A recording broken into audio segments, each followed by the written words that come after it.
perwakilan Kementerian Keuangan Provinsi Riau, Kanwil Pajak bersama rekan-rekan lain yang hadir dan tak dapat saya sebutkan satu persatu.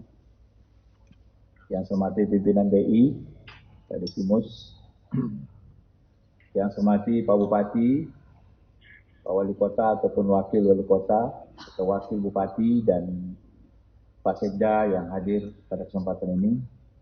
Sebagaimana kita ketahui bersama bahwa APBN memiliki peranan yang cukup penting untuk mempercepat gerak roda pembangunan nasional, terutama dalam menggerakkan pertumbuhan ekonomi nasional dan ekonomi daerah, serta meningkatkan kesejahteraan masyarakat. Dapat kami sampaikan perspektif pembangunan Provinsi Riau menekankan kepada beberapa isu sentral yang memerlukan penanganan khusus dan kebijakan yang cepat dan tepat, antara lain: pertama, percepatan pembangunan infrastruktur dan konektivitas antar wilayah kabupaten kota. Yang kedua, peningkatan kualitas sumber daya Indonesia. Kita tahu bahwa 5 tahun ke depan menjadi visi Bapak Presiden kita, SDM yang unggul, Indonesia dan maju. Yang ketiga adalah pengembangan industri hilir di masing-masing sentra produksi. Ini tentunya misi kita, tidak ada lain yang selalu disampaikan Bapak Presiden adalah investasi.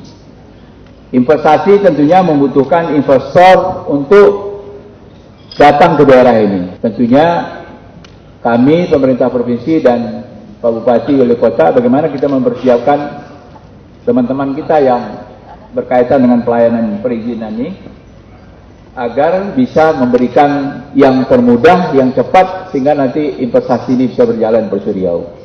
Sekarang pertumbuhan ekonomi Riau ada kenaikan sedikit dari 2018. 2018 pertumbuhan ekonomi kita ini 2,34. Sekarang baru 2,80. Ini Pak Desimus ini mengamati terus ini pertumbuhan ekonomi ini. Baru 2,80, naik sedikit sekali itu. Kenapa? Karena kita ini masih mengandalkan adalah komoditas kita sawit. Kita masih mengandalkan migas. Ini masa lalu sebenarnya. Kita harus mencari komoditas-komoditas baru yang ini juga menjadi sumber ekonomi baru di Provinsi Riau, dan itu ada di Riau. Keempat, pengembangan potensi sektor unggulan masing-masing wilayah. Ini banyak sekali. Bisa sektor wisata, bisa pertanian, bisa perkebunan, bisa perikanan. Potensi ini kita manfaatkan. Salah satu yang kami harapkan dukungan Pak Bupati, Pak Sekda ini, terutama berkaitan makanan kita sehari-hari yang mengganggu juga ekonomi kita, terutama inflasi daerah. Ini Pak Desimus sudah memberikan surat kepada kami tanggal 25 November, insya Allah kita diundang lagi oleh BI. Biasanya juga kan Bupati juga diundang, Pak. Pak Gubernur aja ya? Katanya juga nanti dihadiri oleh Bapak Presiden. Jadi artinya di sini ini semuanya adalah dalam rangka untuk mengevaluasi kemampuan kita kepala daerah ini untuk mengendalikan inflasi.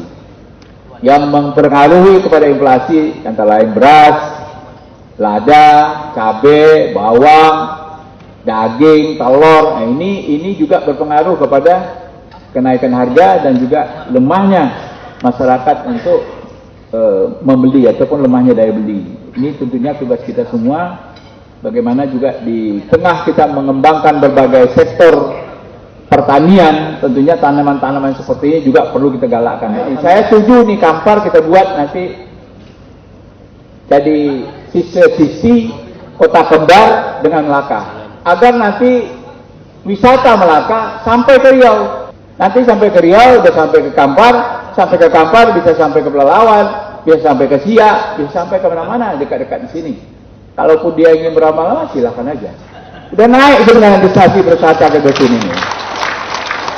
Artinya di sini sudah ada potensi kita yang bisa kita gerakkan pada Desimus. Jadi Pak Desimus tak usah pesimis terus gitu Riau ini. Dia sering nih, ini Pak belum naik nih, tolong naik nih sedikit nih. Jadi kami sering nih dapat masukan, itu bagus sekali bagi saya, tentunya itu jadi semangat saya gitu. Akhirnya dengan mengharapkan ridho Allah SWT dan dengan mengucapkan Bismillahirrahmanirrahim, seminar APBN dan kebijakan dana transfer tahun anggaran 2020 saya nyatakan dibuka secara resmi.